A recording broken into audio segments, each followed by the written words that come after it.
And I'm so excited to be here on International Mountain Tourism Day 2024. And I'm also very excited to celebrate the friendship between IMTA and PATA, which has been going on for a number of years now.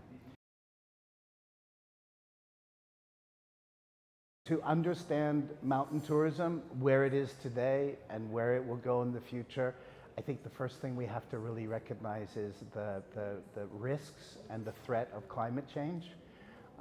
Mountain climates are highly sensitive to climate change, and certainly there's going to be lots of changes in the atmosphere and basically the whole mountain environment. And there's a number of things that we can do in tourism. I always like to look at it in terms of the supply side of tourism and the demand side of tourism. And perhaps we should start with the demand side of tourism, which is actually the tourists. And I think what we need to do, and this is something that associations like IMTA, perhaps in partnership with PATA, we need to inform the public and inform tourists about the things that are happening in our environment. For example, in the mountain tourism environment, there's a lot of changes that are going on, and how can we get travelers to be responsible? Even an idea of having some sort of a code of responsible mountain tourism, which any visitor that goes to mountain areas they would sign or they would agree to a certain way in which they behave when they're in the mountain area, both in terms of the natural environment, but also the cultural environment, because both of them are very sensitive. So I think on the demand side, we definitely need to look at that. And then if we think about the supply side, which is basically the tourism offer, we have to start to think about adaptation and mitigation. So adaptation is basically looking and saying, the reality is that there's climate change and there's certain things that we need to do to keep our business profitable, but also to be sustainable. This could mean that there has to be greater diversification of product. Maybe instead of having two main seasons, a winter season and a summer season, maybe there need to be shoulder seasons. There needs to be greater diversity of activities and greater diversity of product. So I think that's very much in terms of adaptation.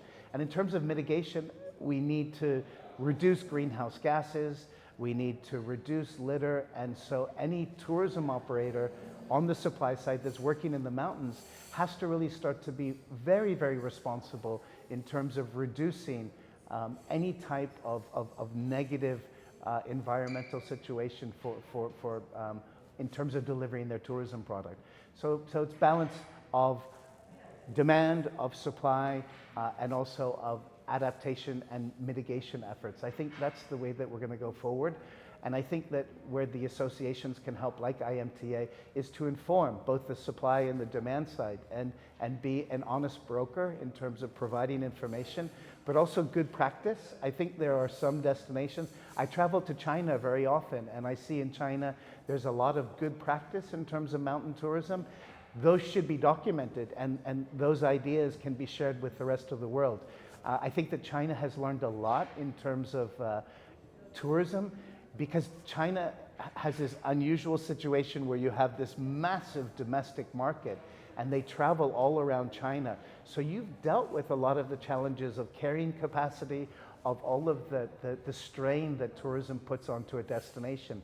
And some of those should be documented through IMTA and then disseminated through organizations like PATA and other international organizations.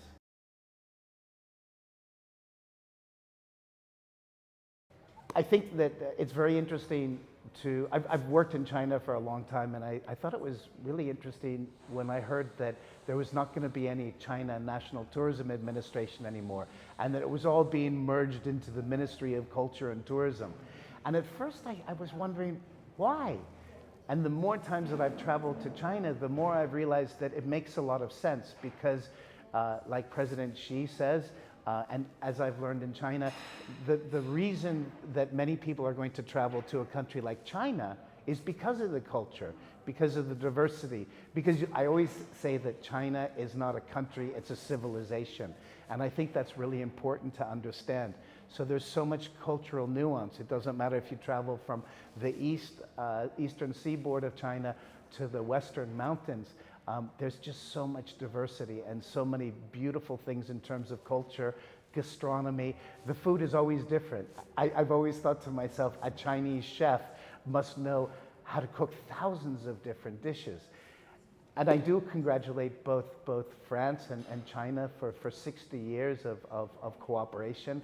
I think that's great. And I think that there's a lot of similarities because in France also, one of the major driving forces for people to come to visit France is the French culture, the French cuisine, the French people, the French landscapes. So I think that there's a natural blend between the two of them. I live in Asia. I always say that I'm like an egg. I'm white on the outside and yellow on the inside. But I have a deep appreciation also for the difference between China and Chinese culture and French culture. I think they're very different. And so I think that both countries can learn from one another about how to feature culture predominantly or prominently within promotional efforts. Gastronomy, people, dance, culture, art, it just goes on and on. There's never ending, and I think both countries have very, very unique cultural assets.